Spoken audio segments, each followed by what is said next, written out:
И говорят, еще руководители Абхазии пытаются унизить собственный народ, предлагают такие проекты. А не будет ли унижением собственного народа, если ничего не будет улучшаться? А не это ли будет упущенной выгодой, которую когда-то, завтра, послезавтра невозможно будет возместить? А не унижение ли собственного народа говорит таким образом, чья столица праздновала 2500 какой-то год? Как можно унизить людей, которым столько лет?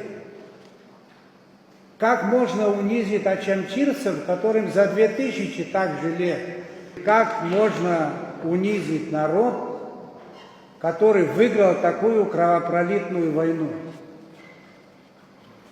Или шаг назад в историю. Как можно унизить народ, в столице которого ночевал Митридат VI Евпатор?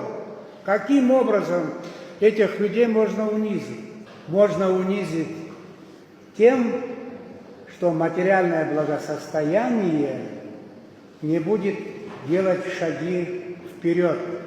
А кто отремонтировал Гагрскую школу, вложив туда 400 с лишним миллионов рублей? Кто? Александр Николаевич Ткачев. Кстати, ремонт был произведен в здании, которое было построено купцами того времени, назовем так, бизнесменами, братьями Шапшаловыми. И это так. Как мы можем сегодня говорить о том, что гагрский бизнес возник на ровном месте? Что у жителей Гагрского района был такой начальный капитал, что Гагра имеет сумасшедшее количество мест размещения? Нет, конечно, это инвестиции. И что мы от них отказываемся? Покажите мне человека, уважаемые коллеги, я опять сам себе говорю, кто отказался от инвестиций? Покажите. Это будет невероятное представление. Но это не так. И что мы будем делать с восточными районами? Большинство сидящих здесь не были в Творчале, сколько я бывал. Чтобы вы понимали. Я выполнял с 2005 года поручение Сергея Васильевича. Я занимался вопросами Восточной Абхазии. Первый детский сад мы отремонтировали в Творчале. Первую музыкальную школу мы отремонтировали в Творчале. Первый спортзал в школе мы отремонтировали в Творчале и так далее. Что мы неправильно делали? На небольшие деньги. Юрий Львович меня спрашивает, в ваши времена ремонтировали за бюджетные деньги крупные объекты? Я сказал нет. Единственный объект, который мы отремонтировали в 2006 году, был роддом. На наши бюджетные деньги. И с тех пор там ничего не производилось. А почему? Скажите, пожалуйста, почему мы начали ремонтировать в Творчалу бассейн, созданный большевиками в свое время? Почему? Что у нас начальная шизофрения была в то время? Почему мы это делали? Да потому что улучшить в какой-то степени жизнь горожан. А почему не продолжили потом? Почему этот бассейн сегодня вообще разобран? Кто-то может сказать из Творчала? Почему? Но это же так. А для чего мы это делали тогда? Как и сейчас.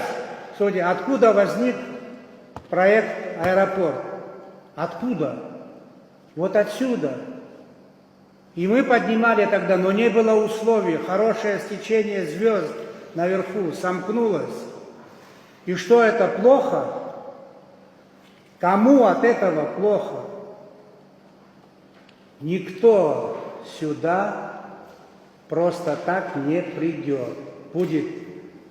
Придет и скажет, защитите меня, обеспечьте меня нормальным законодательством, и мы будем вкладывать деньги в развитие Абхазии. Скажите, пожалуйста, может, я что-то плохо читал? Я внимательно читал этот проект, о котором мы ведем разговор.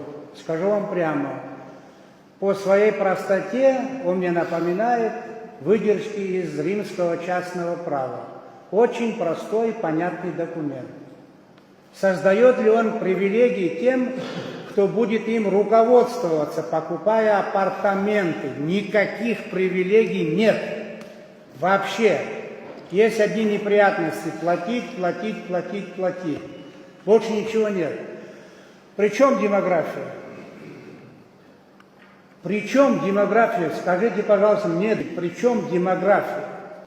Демография – это тогда, когда мы не можем оплатить ЭПО 40 семьям, которые нуждаются в этом немедленно.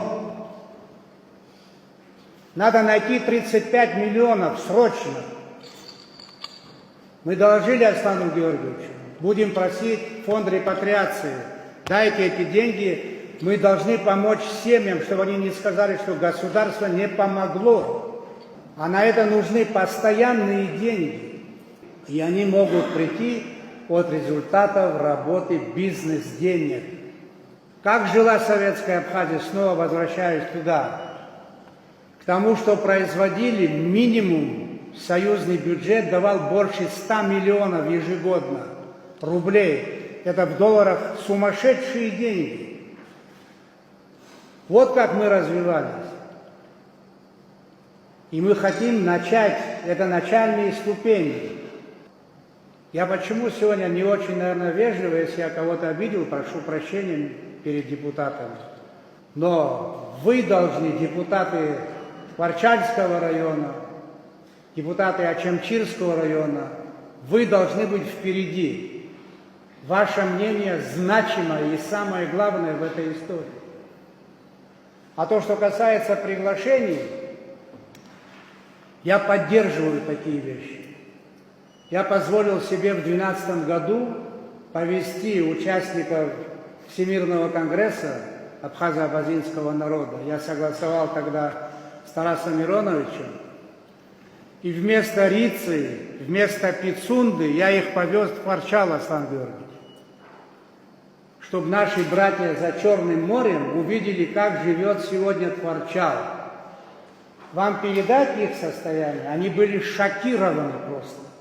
Потом, чтобы разбавить их душевное равновесие, мы спустились в Ачамчиру. Я попросил открыть Дом культуры, включить все освещение. И когда они увидели, какой Дом культуры есть в Ачамчирском районе, они снова были шокированы. И наш диалог был простой. Мы не хотим жить так, как вы увидели наверху, а мы хотим жить так, как вы увидели в Ачамчирском доме культуры. И люди это заслужили. Поэтому этому и посвящена вот сегодняшняя встреча. Есть эмоции, которые зашкаливают. В этом ничего страшного нет. Ко всему привыкаешь. Даже к первому выстрелу из гранатомета привыкаешь, потом начинаешь поэтому скучать. Не надо бояться трудностей. Это наше общее дело. И мы должны это общее дело в интересах Абхазии довести до конца.